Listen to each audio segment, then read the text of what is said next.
आज बिहार की जो मैं बड़ी समस्या देखता हूं, लड़का पलायन करना पड़ता है। छोटे छोटे पैसों के लिए दिल्ली में काम कर रहा है। स्वास्थ्य सुविधाएं बड़ी बदहाल है, स्कूल कॉलेजेस उस हिसाब से नहीं है, सब कुछ बदहाल है। हाँ, मतलब एक होता है कि प्रदेश में बदहाली है, बिहार में बदहाली में प्रदेश चल रहा है जी। अब ये कैसे बदल जाए? लोगों को लगता है पलायन कैसे रोक दीजिएगा बिहार में? सही बात है। मैं आपको बता रहा हूं कैसे रोक देंगे। कैसे? बिहार में श्रम का पलायन क्यों है, पहले इसको समझिए। बिहार में श्रमिकों का, मजदूरों का पलायन इसलिए है क्योंकि यहां से पूंजी और बुद्धि का पलायन है। बिहार से आपको, आप पत्रकार हैं, आरबीआई का आंकड़ा निकालिए। पिछले 30-32 सालों में 1990 के बाद बिहार के बैंकों ने 26 लाख करोड़ रुपया यहां से पूंजी दूसरे जगह ट्रांसफर कर दिया। आरबीआई एक आंकड़ा जारी करता है, सीडी रेशियो। देश भर में सीडी रेशियो 70-75% होता है। मतलब जितना पैसा आप बैंक में रखते हैं 70-75% पैसा बैंक लोन के तौर पर आपको देता है, समाज को देता है, ताकि आप घर बना सकें, गाड़ी खरीद सकें, रोजी रोजगार कर सकें। बिहार में सीडी रेशियो है एवरेज 40%। लालू जी के जमाने में 18% था, अभी नीतीश की सरकार में 40% है। इसका परिणाम क्या हो रहा है? पिछले वित्तीय वर्ष में बैंकों ने यहां से 2,60,000 करोड़ रुपया दूसरे राज्यों में ट्रांसफर किया है। ये पैसा जा कहां रहा है? ये पैसा जा रहा है गुजरात, कर्नाटक, केरल, तमिलनाडु, आंध्र प्रदेश, तेलंगाना। वहां पर सीडी रेशियो कितना है?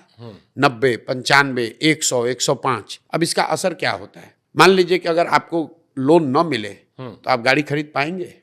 अगर आपको लोन न मिले तो क्या आप अपना बिजनेस कर पाएंगे? अगर बिहार के लोगों को नोएडा में घर खरीदना है, उसको लोन नोएडा में मिल जाएगा, लेकिन बिहार के आदमी को पटना में घर बनाना है, बैंक वाला लोन नहीं देगा। जो पूंजी की उपलब्धता है वो सबसे जरूरी है। तो जो हम लोग बना रहे हैं कि 15 साल से कम उम्र के बच्चे को इतनी अच्छी शिक्षा दो कि वो व्यवस्था और राज्य पर बोझ ना बने। 15 साल से 45-50 साल के लोगों को, जिनको फिर से पढ़ाया नहीं जा सकता है, उनको आप पूंजी उपलब्ध कराओ ताकि वो रोजी रोजगार कर सके। इसके लिए सर फंड आना होगा। नहीं, फंड तो आपको बता रहे हैं, कॉलेज के फंड बजट से नहीं आना है।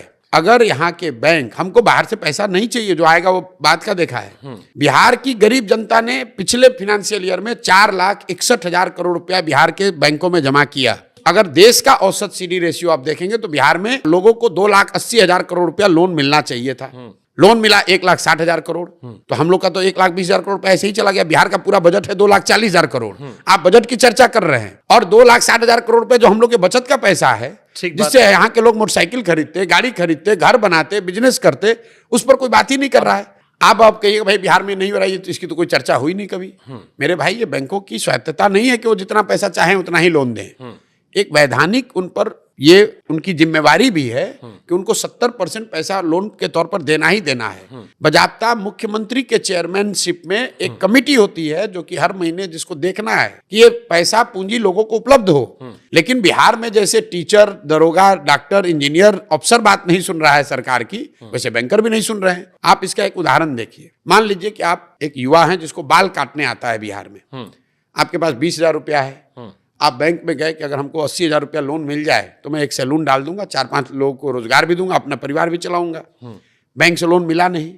अब आप 20,000 का इस्तेमाल कैसे करेंगे? 5,000 रुपया किसी जॉब के दलाल को देंगे, ठेकेदार को देंगे, जो आपको बॉम्बे में किसी सैलून में नौकरी दिलाएगा। 5,000 रुपया का ट्रेन का टिकट, बस का खरीदेंगे, वहां जाकर खोली में रहने का, स्लम में रहने का एडवांस देंगे। वो 20,000 का मूलधन भी गया, बॉम्बे में खर्चा हो गया। और जो आदमी यहाँ पर सैलून चलाकर एक छोटा व्यवसायी इंटरप्रेनर हो सकता था, 4 लोगों को रोजगार दे सकता था, अब वो बॉम्बे में जाकर मजदूरी कर रहा है, बाल वहां भी काट रहा है। बाल काटने उसको आता है, लेकिन वो बाल पूंजी के अभाव में मजदूर बन के काट रहा है। अगर उसको पूंजी होती तो बिहार में वो छोटा इंटरप्रेनर बन के होता है। आप नोएडा में देखिए, दिल्ली में देखिए, बॉम्बे में देखिए, जितने लोग काम कर रहे हैं, घर बनाने वाले, प्लम्बर हैं, इलेक्ट्रीशियन हैं, फॉल सीलिंग वाले, सब यूपी बिहार के लोग हैं। ठीक है। अब मेरे भाई, अगर बिहार में घर बनेगा तो वो लड़का दिल्ली में क्यों काम करेगा? मैं 100% और बिहार में घर कब बनेगा? पुराने जमाने में, हम लोग के पिताजी के टाइम में, उनके जनरेशन में घर कैसे बनता था? आपने 2 साल पैसा कमाया, कुछ पैसा बचाया, 4 कमरे बनवाए, फिर लिंटर करवाया, फिर पैसा आया तो 2 कमरे और बनवाए। अब क्या है? आप जाते हैं बैंक में, आपको 50 लाख रुपया लोन मिलता है, आप घर पूरा बनाते हैं। दैट अगर उतने घर बन रहे हैं तो उतना ज्यादा सीमेंट कंज्यूम हो रहा है, उतने ज्यादा रोजगार के अवसर आ रहे हैं। तो जो हमारे साथ दुनिया भर के इकोनॉमिस्ट, जिनको मैंने साथ में जोड़ा है, जो हम लोगों ने मॉडल बनाया है कि अगर बिहार में पूंजी की उपलब्धता को ठीक कर दिया जाए तो बहुत बड़े पैमाने पर डिस्ट्रेस माइग्रेशन को रिवर्स किया जा सकता है।